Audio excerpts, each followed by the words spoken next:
life sentence for any guilty child trafficking.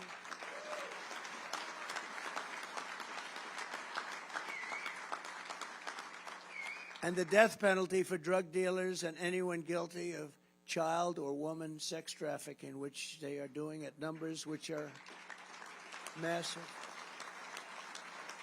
And we're also calling for a strong death penalty for anyone who kills a police officer. Right? Get that done. We'll get that done.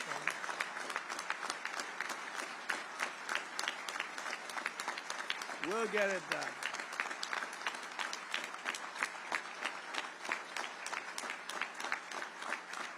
Thank you. Thank you. Kamala actually claims that crime is down on her watch. Can you believe this? Crime's down. They lie. Crime's down. Crime is through the roof. They forgot to include about 9 cities that are the worst cities in the world. You know, they forgot to include Chicago and a few of the others. And that was the FBI. That's a shame. They issued stats, and everybody was surprised that crime was about the same or maybe a little bit down. And then we found out that they didn't include, just like they didn't include 818,000 jobs in their jobs report. They were missing 818. They said 818,000 more people. It turned out to be a total fraud. You know, at a certain point, it becomes fraud. When you're down by 5,000 or 10,000 people, but 818,000 fake job numbers were put in a month ago, and it was revealed by a leaker or somebody, but it came out, and it was really pretty bad. But they did the same thing on the crime numbers in order to make the crime numbers look better, which are still atrocious, but they wanted to make them look better. And Kamala's crime statistics are really as fake, essentially, as those job numbers. But you just think of it. I mean, think of it. 818,000 fake jobs they put in order to make their job numbers look better. The FBI's crime report does not include crime numbers from the most dangerous war zones and ganglands in America. Chicago, I'll tell you, the ones that weren't included are Chicago, Oakland, New Orleans, Los Angeles, San Francisco, and San Jose, which is rough. Nearly 30% of jurisdictions did not report their crime stats, and they were the ones that had the highest numbers. So that's why your crime numbers were terrible, but they didn't look as bad as they should. Crime is worse today than at any time in our country's history. Kamala Harris destroyed San Francisco. She destroyed California, and now she's destroying America. She will destroy this country. She will destroy this country. And now that people are seeing what's going on, nobody knew who the hell she was, in all fairness. She was vice president that nobody knew. She shouldn't have been vice president. If you know, they call threat to democracy. She's a threat to democracy. The way they call me, threat. I take a bullet in the head, and I'm a threat. No, no. She's a threat to democracy. Think of it. But she didn't get any votes. He got 14 million votes. She got none. 0. She was the first one out of 22 people to leave. She left the race because she got no support. And now she's running as the Democrat candidate. And I say that's a threat to democracy. They're the real threat to democracy. They use that. That's just a standard line. Donald Trump is a threat to democracy because he wants to stop crime. You know, these people are very mixed up people. This November, the law-abiding citizens of our country are going to tell her, Kamala, you've done a horrible job. Remember The Apprentice? You couldn't be worse, and we're not going to let you do it again. Kamala, you're fired. Get out of here. Get out of here.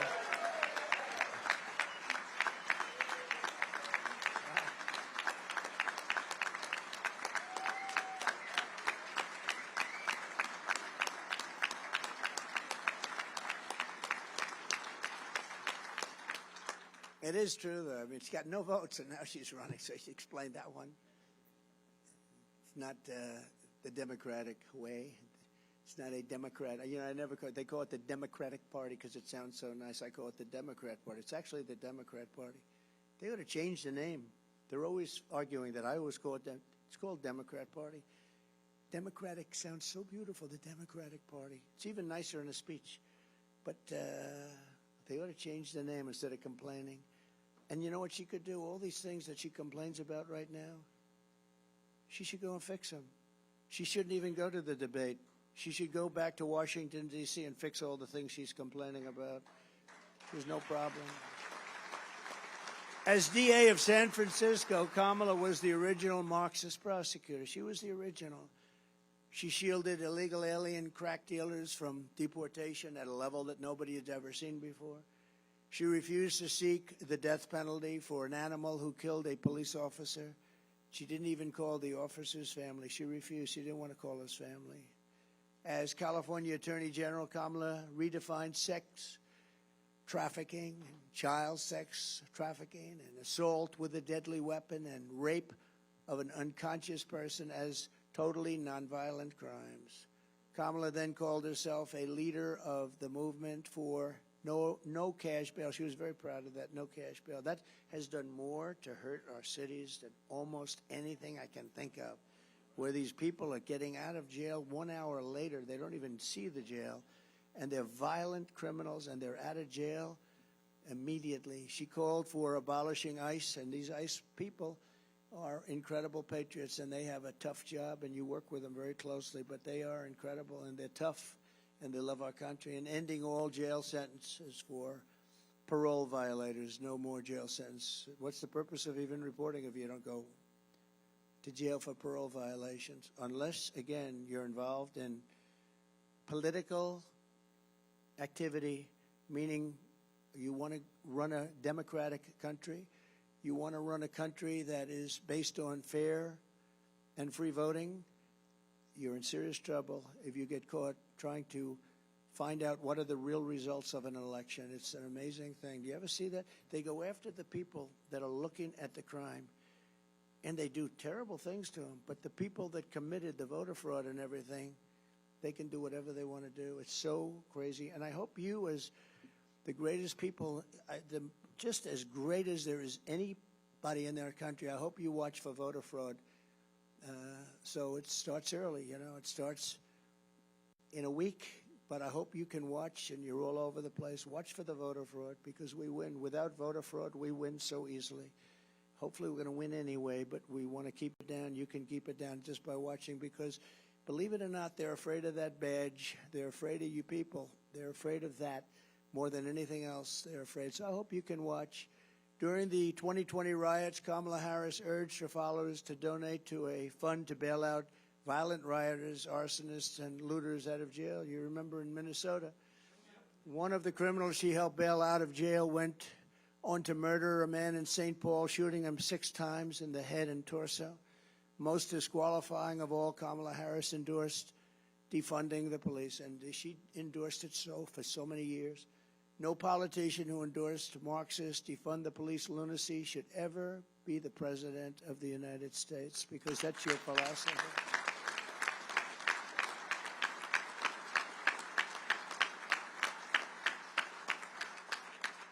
I promise you I will never tell you we're going to defund the police. I will only tell you that we might overfund the police. We'll be over budget. I'll have to call up Patrick and say, Patrick, we're over budget. I'm sorry. We're over budget, Patrick. I'm sorry. He'll say, it's okay. Don't worry about it. But if I said, Patrick, we're defunding, I would have some serious problems, wouldn't I? But no crime Kamala has committed against the rule of law is worse than her nation-wrecking border invasion. There's never been anything like it. For nearly 4 years, border czar Harris, and she's the border czar, but now she denies that term, and she denies that she had much to do with the border. She was put in charge by Sleepy Joe, right?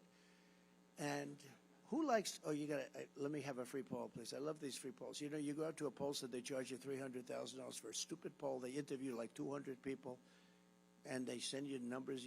I don't even think they leave the office. I think they just make them up. Let's see, it's 51 to 49.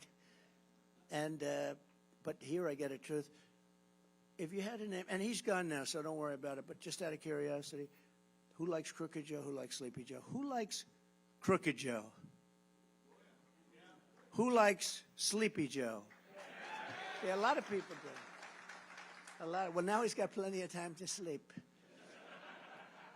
You ever see a guy, somebody told him he looks great in a bathing suit on a Monday, Tuesday, Wednesday, Thursday, and Friday during the week, and he goes to the beach with a thing that's built, it's built for children to lift up. It's aluminum, and he can't lift it.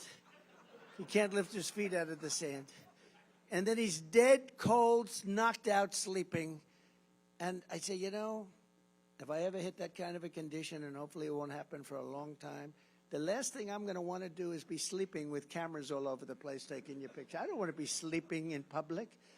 He sleeps like, I've never seen anybody sleep like that. He hits the chair and he's within seconds, he's gone, he's out. And he's a 6 handicap, yeah. You ever see him swing? He goes like, the ball goes 3 yards if he's lucky, if it doesn't go backwards. Somebody said, that angered you because they said I was very good in the debate. John King from CNN, that was one of the great debate performances. I didn't think about it, but they said the only time he got angry was when he said he was a 6 handicap. And did you notice he said, I'm a 6 handicap. He always says 6.2, he wants to be accurate. The guy's not a 100 handicap. He couldn't break 200. I offered him $1 million if he could break. You saw that. Now, a 6 handicap can easily break 100, right? Easily for those golfers. I said, $1 million to your favorite charity. If you go out, just at a nice course we'll pick from the blue tees, like middle tees. If you can shoot 100, $1 million. They never heard back from him, But did you notice he said, I'm a 6 handicap? And then within about 30 seconds, he said, well, I'm an 8 handicap. I said, that was quick. We got him up 2 strokes. Yeah, they said I was the most angry when I heard that because it may have been more fabricated than almost anything else he said. Anyway, no, that's the whole story with these people. Look, they lie and they cheat and they've destroyed our country. They've destroyed our country. He's the worst president our country's ever had. She's the worst vice president. There's never been such destruction. And I mean a war that would have never been had. There's no way Russia was going in. I know Putin very well. He was not going in. There's no way that Israel would have been attacked on October 7th. We wouldn't have inflation. You wouldn't have had that travesty in Afghanistan, the most embarrassing day in the history of our country. No, we've never had a person like this. But of all of them, I think allowing 21 million plus people to come in from places unknown, I really think it's probably the hardest thing to solve, and it's the worst thing that's happened to our country. But they've invaded our country, and as I said, they came from the prisons and the jails and the mental institutions, and more terrorists than we've ever seen come into our country. We actually had a year where Border Patrol said that we had no terrorists. I didn't believe it, but I love it. 2019, they said no terrorists have come into our country. None. I don't believe it. I don't believe it, but I use it anyway because it's what a stat. But they said, but we were very tough on that, and there were very few. I doubt there were. I'm sure there were some, but they said there was 0 terrorists in 2019. Check it out, Border Patrol, and now we have numbers coming in, the likes of which we've never seen, and the worst terrorists in the world. They're coming in from Yemen. They're coming in from all over the Middle East, and they're coming in from places that even you don't want to know about. An estimated 75% of arrests in Midtown Manhattan and over 60% of arrests in Queens are now illegal aliens. Can you imagine that? So much more than half are illegal aliens. And all they do is talk about how people that come into our country illegally don't commit the same crimes as our people. They're so wrong. And they're more violent. They're more violent. Our country is being ravaged by migrant crime like nobody can believe. In June, 12-year-old, and I got to know the parents, Jocelyn Nungari in Texas was tied up, assaulted, and strangled to death by migrant criminals from Venezuela that Baltazar Harris released into our country. In February, an illegal alien shot 3 D.C. police officers right through a door. In June, an illegal alien shot 2 NYPD officers, 1 in the chest, 1 in the leg. Many have died. Many have died. You could go over these stats all day long. Death. In July, another illegal alien reportedly shot a San Antonio police officer with a rifle and shot him in a bad place. Only days ago, a migrant from Haiti who Kamala flew into our country very specially was arrested in Massachusetts for molesting a 10-year-old boy.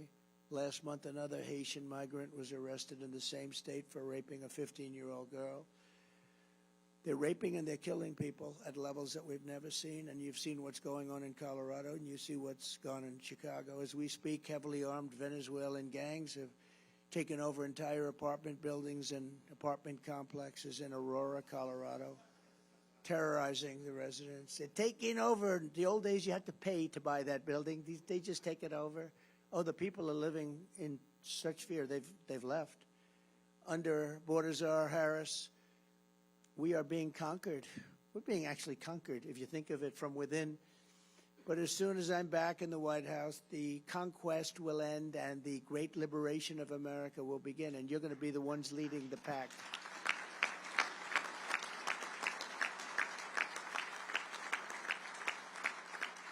We will take back every single square inch of American territory, and that's been invaded by these migrant gangs. It's been taken over. I mean, real estate patches have been taken over, and this is just the beginning. You haven't seen anything yet because they're just sort of assimilating. And how about what they're doing to our schools? They're going into schools. They're beating the hell out of our other pupils. We're giving them chairs, and we're telling people that have been there, families that have had their children in that school, you can't go to that school anymore. We will dispatch ICE and the elite teams of federal law enforcement to clear out the gangs from Aurora and every other American city that's being torn up and victimized. And we'll get MS-13 and other vicious gangs out of our schools, out of our high schools, your communities, and out of our country. We're going to get them out of our country fast. You know, when I first came in, MS-13 was all over the place. We had so much. And I said, take them back to their country, Honduras, Guatemala. Take them back, El Salvador. And a general told me, sir, we can't take them back. Why? They won't accept them. When the plane is ready to land, they have major aircraft landed all over the runway. So you can't land the plane. The buses are stopped. They broke up the road, so you can't get the buses in. We can't get them back. They won't take them. They told us, don't even think about bringing them. We'll end up in a big fight. I said, how much money do we pay those? It was 3 countries in particular. And they have MS-13 criminals, the worst gang members. They make our gang members look like very sweet people. That's the only thing good about it. Our criminals look so nice by comparison. These are rough people. I said, how much money do we give these people? They said $750 million. Sir, it's $750 million, sir. I said, let them know that effective immediately, they're not getting any more money. You know, we give it as foreign aid like fools. We give so much money to people that don't have any respect for us at all. Tell them the money is cut off. They are defunded. I wish I used that term. We're defunding. We're defunding them. They're delinquent. We're defunding them. And they told them that. And the next day I get a call from the 3 countries. It was like almost early in the morning on the Oval Office. Sir, there seems to be a problem. Is there anything I can do? You have to understand, they wouldn't let for years anybody come back. They got them out. They got their criminals out of the country, gave them to us. When we sent them back, they said, sir, is there anything, is there a problem? I said, yeah. You sent in caravans all of these people, and you're not taking them back. You're going to take them back. Sure, we would love to take them back, please. It would be our great honor to have MS-13 back in our country, sir. It would be our great. We love MS-13 very much. They only kill 5 people a year per person. And they took them back. I still didn't pay them. I still didn't pay them. But, you know, I just found out that now they're getting $4 billion with Biden, $4 billion instead of the $750 million, and they're behaving worse than they've ever behaved. I will support mandatory minimum sentences of 20 years for illegal alien gang members caught committing gun crimes, drug trafficking crimes, or acts of violence, or we'll send them back to their country with the assurance that they'll be put in prison. And I will make their home countries pay for the cost of their imprisonment through reduced foreign aid and high tariffs or taxes if they don't behave. You know, the tariffs are great. If they don't behave, you just say, that's okay, you don't have to behave. I'm putting a 50% tariff on everything you send in. And they behave like little babies. The days of foreign nations dumping their criminals into America are over. I will stop the invasion. I will shut down deadly sanctuary cities, and we will carry out the largest deportation operation, because we have no choice, in the history of our country.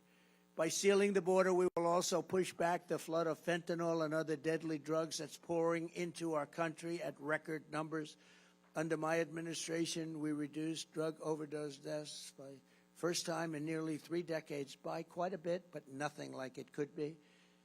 Because the only thing that's going to stop drug dealers from doing their job is a thing called the death penalty. And I don't know if people are ready for the death penalty. You know, a drug dealer kills during his or her life an average of 500 people. So when you say the death penalty and it ends, I was in China with President Xi before COVID. I got along with him very well. After COVID, I didn't really deal with him.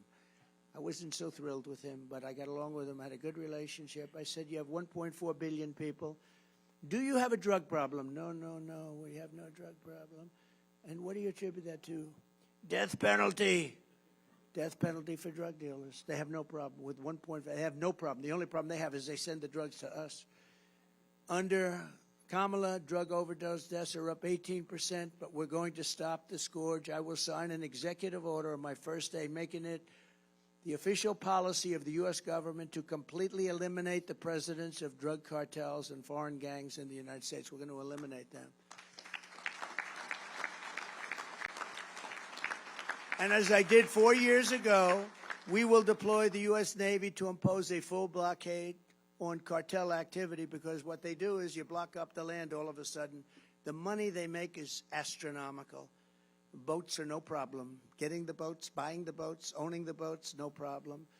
I will get China to give their maximum death penalty to dealers of fentanyl. I had that deal worked out with President Xi. And then when I left, they didn't do it. They didn't get it done. He probably said they forgot. They probably did. But we had a deal where he was going to impose the maximum penalty, which was death, on dealers that were sending fentanyl to the United States. How good would that have been? Starting on November 5th, the most important day in the history of our country, no neighborhood will be left to rot from the plague of drugs. No citizen will be abandoned to migrant gangs, and no community will be surrendered to violent crime. We will take back our cities. We will clean up our streets. We will restore peace to our schools. And together we will make America safe again for citizens of every race, religion, color, and creed.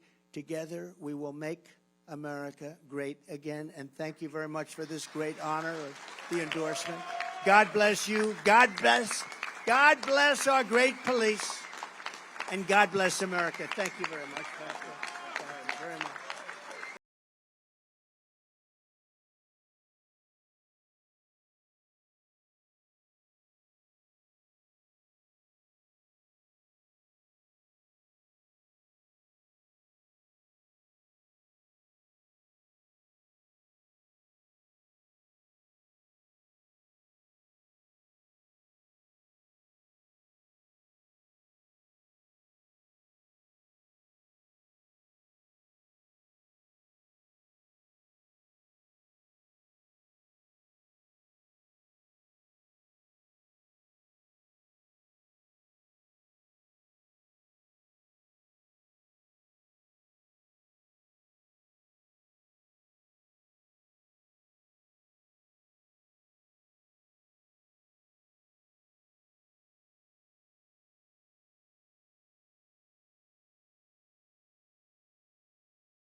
Okay, this concludes our meeting for the day. We're now in recess till tomorrow morning at 9 o'clock. I want to thank everyone for your patience. I realize the time was a little different. I know it was a long day, but it's a great day. So thank you very much.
Brothers and sisters, I just have a quick favor to ask. Don't stop. But if anybody has a couple challenge coins, can you bring them forward if you want to give them up?